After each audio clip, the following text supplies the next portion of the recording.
Ngayong araw, samahan nyo kami sa winter trip namin sa Kyoto at kumain ng mga masasarap nilang street food dito. At tignan na rin natin kung magkano ba ang magagastos natin sa 2 araw naming travel sa Kyoto. Kaya, tara na! Kapag season ng vacation ng Japan or tinatawag nilang Shogatsu Yasumi, i-expect mo na ang sobrang traffic lalo na kapag dumadaan ka sa service area ng highway. Dahil halos dito dumadaan ng mga galing sa mga malalaking city pauwi sa mga parents' home nila. Kaya naman ito ang nangyari sa amin. So yun, almost 1 hour na ako nagdadrive. So, ang lamig ng panahon, 1 degree ngayon. So, nandito kami sa Okazaki service area. Sa aming tao. Kasi nga bakasyon ngayon, marami talaga nagdadrive ngayon sa highway. So, yung iba pa uwi sa mga bahay-bahay nila. Kasi ngayon, 1 week na bakasyon, tapos magbabagong taon. So, yung mga tao mo uwi talaga sa mga parang magulang nila. Tapos yung iba, syempre, namamasyal katulad namin ni Richel. Hindi kami makahanap ng parking ni Richel. So, yung iba, hindi na nagpa-park sa tamang parking. Hirap makahanap ng parking yun. Isipin nyo, maaga kaming umalis ng bahay ni Richel. So, 6 AM kami umalis ng bahay, madilim pa.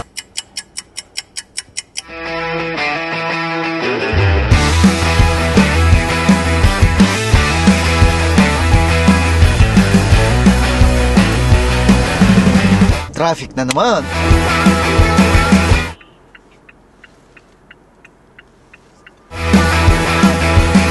So yun, nakapark na kami dalawa ni Richel. So magbabas na lang kami. Inabot na kaming 11 PM. Almost 4 hours din yung biyahe. Kasi nag-service area kami. Tapos sobrang traffic. Kaya inabot kami ng 4 hours na dapat. Siguro kapag mabilisan, 3 hours lang yung biyahe namin. Iniwan muna namin yung sasakyan namin sa hotel at nag-decide na lang kami na mag-bus na lang para hindi na kami ma-hassle na maghanap ng parking sa mga pupuntahan namin. Dahil pwede ka makasakay sa city bus nila dito sa Kyoto worth ng 230 yen. So nandito ulit kami sa Gion ni Richel. Nung last time is pumunta kami dito. Nga lang summer, sobrang init. Di namin na-enjoy masyado. Nung last 23 pumunta na kami sa Gion pero hindi kami nakapag-ikot-ikot ng maayos dahil sa sobrang init ng panahon na yun. Kaya ngayong araw, dumaan ulit kami sa Gion bago kami pumunta sa Kiyomizu Dera.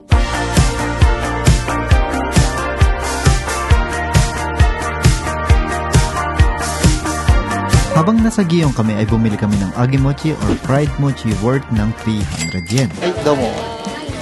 Agemochi worth for 300 yen. Ang gano'n, nakaganto ka, tinitignan ka ng tao. Dami. Ang sarap, bab. Sarap, pero nakatingin sa'yo lahat ng tao. Nakatutok ko yung camera. Ikaw naman, bab. Ay, sarap. Sarap na. Gusto nga yung lasa niya. Mahilig kasi ako sa mochi. Kala ko dati hindi. So, 170 yung water. Sa ibang lugar, normal lang niyang price is 120 siguro. Kasi dito, parang tourist spot siya. Kaya medyo mahal, 170. Habang umiikot kami sa Kiyomizu Dera ay kumain na kami na parang hinahalo nila sa nabe pero ang laman niya ay cheese. Pero hindi ko na talaga alam kung ano yung mga kinakain namin. Basta, laman niya ay cheese.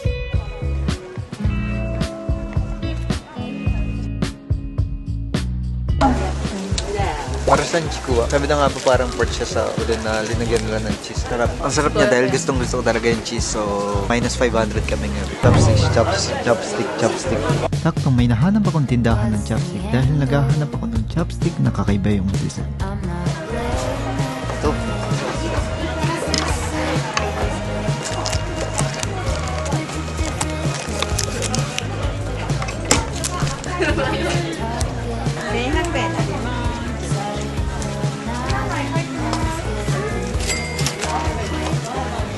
So yun, sa wakas nakapili na ako ng chopstick. Ilang beses ko nang sinabi yun, bibili ako ng chopstick dito sa Kyoto. Meron naman kami nabibilan na malapit sa amin, kaya lang baka pag galing Kyoto eh. Favorite place kasi namin dalawa ni Richel, kaya lang si Richel hindi bumili. Ang lamig pa rin talaga! After namin sa Kiyomizu Dera ay sumakay na kaming bus papunta sa Nishiki Market. Na kami mag-iwan ng bus. Nandito na kami sa loob ng bus.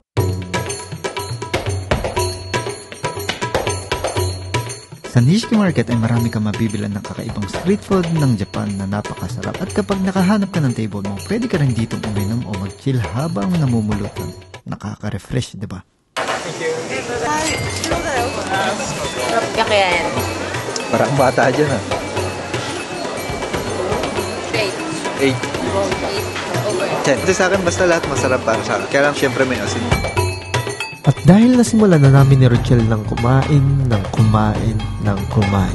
kaya sinulit na namin ang food trip namin dito. Siyempre, hindi mawawala sa listahan namin ang kumain ng paborito naming takoyaki. Tapos, sasabayan mo pa ito ng beer and coke highball. Order kaming 4 na pieces ng takoyaki. Dalawa yung in-order namin. Isang beer, isang Coke highball. Ito lagi ko iniinom dati. Kaya lang minsan highball. Price niya sa lahat is 2,150 at medyo may kamahalan na dito. Pero okay lang. Sasulitin na. Puro kain lang kami ngayong araw. Talaginis.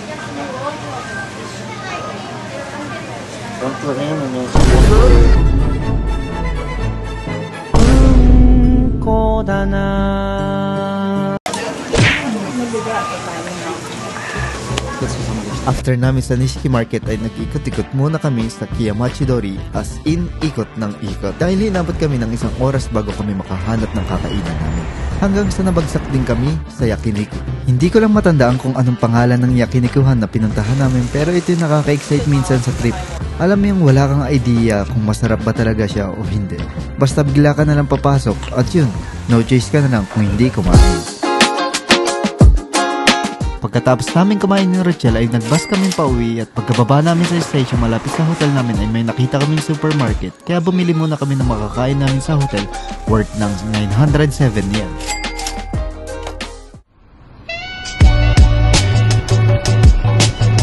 Kinabukasan ay pumunta kami sa isang sikat na lugar dito sa Kyoto. Yan ang Fushimi Inari. Bumili na lang kami ng sandwich sa convenience store para mag-almusal. Kami sa ano. Alam mo, nasa tayo. Nasa tour din tayo. Kasama tayo.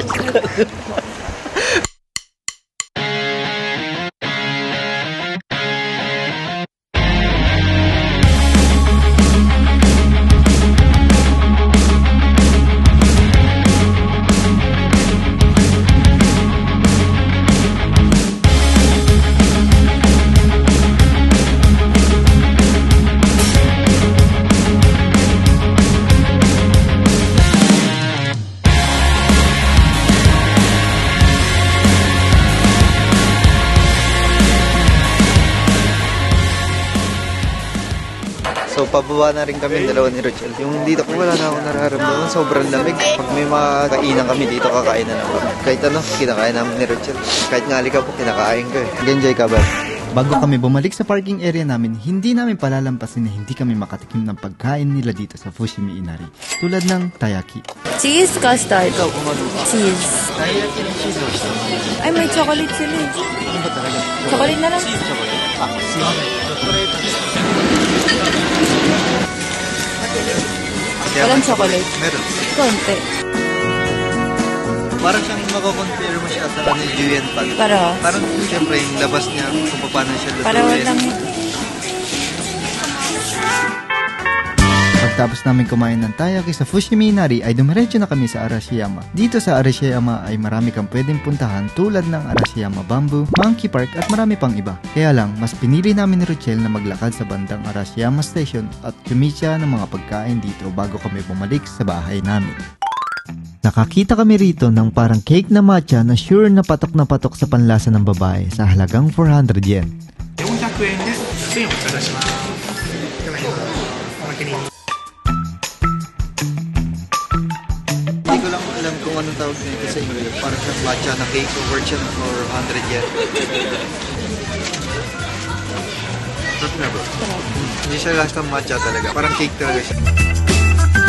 Habang umiikot kami dito, talagang marami kang mapapagpilian na kakainin. At may napansin kaming mahabang pila, kaya sinubukan na rin namin kumain ng tinatawag nilang yubachi. Dito lang kami sa gilid-gilid. Pag umorder kami dalawa ni Rich, lagi kami dito sa gilid-gilid kasi sobrang dami ng tao.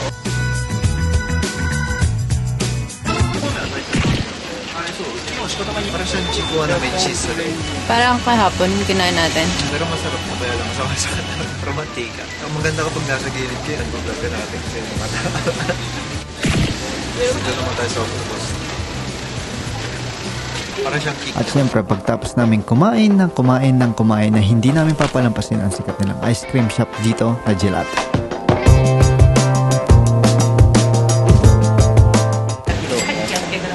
To be honest, may konting kamahalan yung ice cream nila dito pero ito yung lagi namin kinakain ni Rochelle every time na pumupunta kami sa Arashiyama, Kyoto. At kahit yung mga comment nila sa Google ay magaganda talaga.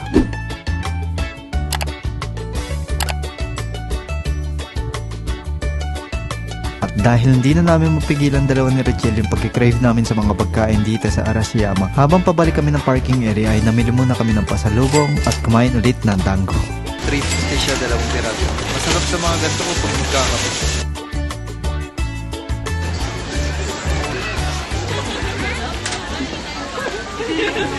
Hindi mawawala sa travel ang tumigim ng mga pagkain nila dahil minsan mas dito mo nakikita ang kultura ng isang lugar. At lagi ko nga sinasabi, kahit nakakapagod ng sitwasyon, i-enjoy nyo lang lahat ng mga nangyayari sa inyo dahil kasama sa travel yan. Masarap. Ay, oo. Kaya pala may dalawa siyang pagpipilian. May normal na siopaw ng 350 yan. Tapos may ganito yung siopaw na 550. So, kasi siguro yung karne.